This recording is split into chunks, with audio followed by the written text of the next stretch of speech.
Hello and good evening viewers, कैसे हैं आप लोग। स्वागत है आपका शेयर बाजार ज्ञान के एक और वीडियो में। और आज की इस वीडियो में हम बात करने वाले हैं एशियन पेंट्स लिमिटेड के शेयर के बारे में।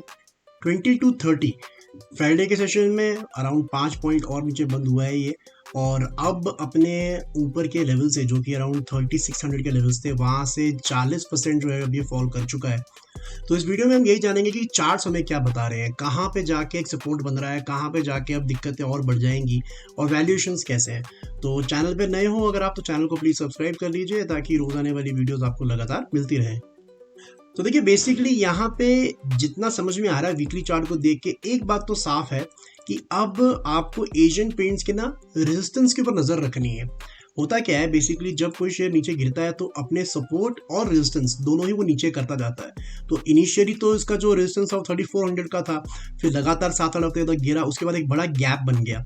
जब भी कोई बड़ा गैप बनता है तो वो गैप जब तक फिल नहीं होता उसके अंदर में आगे रैली नहीं आती, तो रेजिस्टेंस यहाँ से यहाँ नीचे आ गया। अब क्या हो रहा है कि अगर पिछले 2-3-4 हफ्तों का अगर आप यहाँ पे एक्शन देखोगे और इसको थोड़ा सा ध्यान से देखोगे तो यू विल सी दैट इसका जो रेजिस्टेंस है वो यहाँ शिफ्ट हो गया है। हम कैसे पता लगाते हैं रेजिस्टेंस का?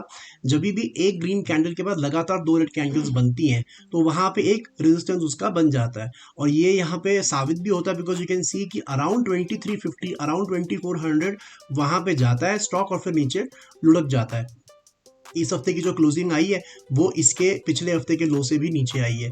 तो जब तक ये कोई भी अपनी प्रीवियस रेजिस्टेंस क्रॉस नहीं कर लेता तब तक इसके अंदर में बॉटम बन गया है ऐसा बोलना फेयर नहीं होगा। तो as an investor, as a trader, आपको इस चीज का पहले ध्यान रखना है कि अब जो भी लेटेस्ट रेजिस्टेंस है एशियन पेंट्स की, जब तक वो पार नहीं होती तब तक इसके अंदर में बॉटम नहीं बना है। ठीक है, that is the first thing. नीचे की तरफ में अब एक अच्छा सपोर्ट बन गया around the level of 2200।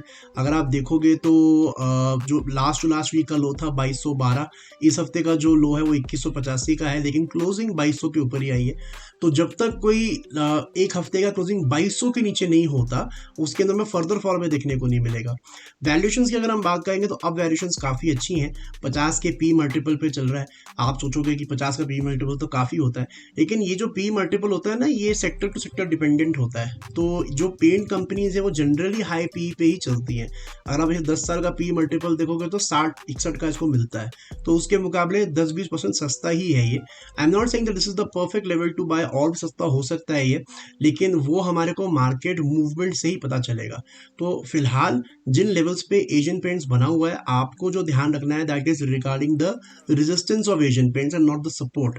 Support अपने आप पता चल जाएगा एक बार अगर रेजिस्टेंस पार हो जाती है तो। सो वॉच आउट फॉर 2400 कि 2400 कब निकलता है। अभी निकलता है, 2 महीने बाद निकलता है, पर ध्यान आपको फिलहाल 2400 के लेवल्स पे ही रखना है।